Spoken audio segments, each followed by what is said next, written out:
Teşekkür ediyorum. Öncelikle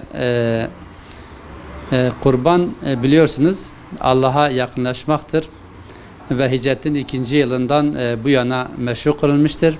Peygamber Efendimiz Aleyhisselatü Vesselam da her yıl kurban ibadetini yerine getirmiş ve en son olarak da veda hacında 100 deve kurban kesmek suretiyle ihtiyaç sahibi Müslümanlara dağıtımını yapmıştır.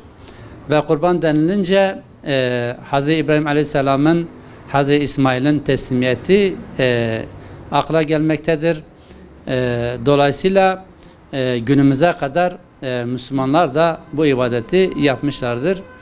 Bizler Yetimler Vakfı olarak da yaklaşık 10 yıldır kurban programını yurt içinde ve yurt dışında yapmaktayız. İnşallah bu yılda bu programımızı gerek yurt içinde ve yurt dışında da 11 ülkede olmak üzere bu programımızı yapacağız. Ve şu anda temsilci kardeşlerimiz hazırlıklarını yapıyorlar. İnşallah Kurban Bayramı'na birkaç gün kala belirlediğimiz ülkelere giderek buradaki faaliyetleri yapacaklar. Oradaki kurban kesimlerini gerçekleştirip yetimlere, öksüzlere ve ihtiyaç sahiplerine ulaştıracaklardır. İnşallah aynı şekilde yurt içinde de Türkiye'nin farklı şehirlerinde yaklaşık 60 yerde inşallah bu programımızı gerçekleştireceğiz. Aynı şekilde yurt içinde de temsilci kardeşlerimiz şu anda hazırlıklarını yapmaktadırlar. Geçen senede yaptığımız gibi inşallah bu yılda bu programı gerçekleştireceğiz.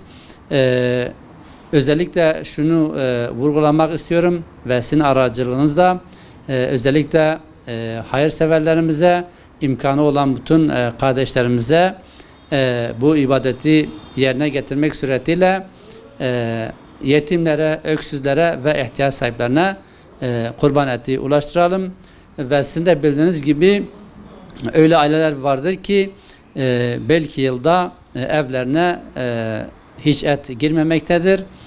Ama bu kurbanı da vesile kılarak özellikle hayırseverlerimiz ve imkanı olan kardeşlerimiz kurban kesmek suretiyle en azından yılda bir sefer de olsa bu ihtiyaç sahibi ailelere kurban eti ulaştıralım. Yani her yılki hedefimiz malum binlerce aileye ulaşmaktır.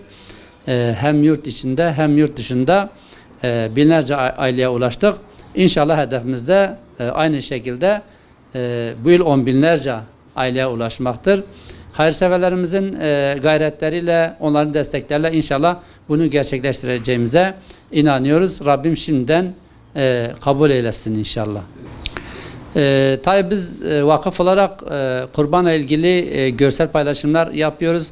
Sosyal medyada grafik olsun, video olsun, geçen senelerden derlediğimiz kurban çalışmaların videoları olsun. Bunları sosyal medyada paylaşıyoruz.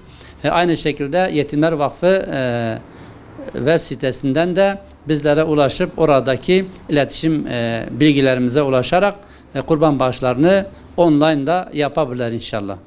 Şu anda Türkiye'de bu yılki kurban bedelimiz 17.500 TL'dir. Yurt dışında ise Gazze'de 13.000 TL'dir. Yalnız hani Gazze'de bu imkan olmadığı için geçen senede yaptığımız gibi Mısır'da kesimlerini gerçekleştireceğiz ve Mısır'da kestiğimiz kurban etlerini inşallah konserve yapacağız ve konserve yaptığımız bu kurban etleri de inşallah en kısa zamanda Gazze'deki kardeşlerimize ulaştıracağız. Aynı şekilde geçen sene yaptığımız bu programda da yaptığımız konserveleri Gazze'deki Müslüman kardeşlerimize ulaştırdık. Aynı şekilde işte Afganistan'da, Yemen'de, Afrika'nın bazı ülkelerinde de kurbanlarımız inşallah kesilecektir. Tabii şu anda kurban bağışlarını almaya başlamışız. Kurbanın ta 3. gününe kadar da bu bağışları inşallah alacağız. Özellikle bağışçılarımızdan şöyle bir ricamız vardır. Değerli bağışçılarımız kurban bağışlarını son güne bırakmasınlar. Çünkü vakıf olarak öncesinden programlar gerçekleştiriyoruz, hazırlıklarımızı yapıyoruz Ona göre hayvan alımı yapılıyor. Hangi ülkede işte kaç tane kesilecek, Türkiye'de kaç tane kesilecek. Dolayısıyla bununla ilgili bir program yapmak zorundayız. Bağışlarımız duyarlılık gösterip şimdiden kurban bağışlarını yapsalar inşallah biz de ona göre hazırlığımızı yapacağız ve şu anda bağışlarımız zaten alınıyor. İnşallah bayram günlerinde de almaya devam edeceğiz. Ama özellikle ricamız son güne bırakmamalarıdır.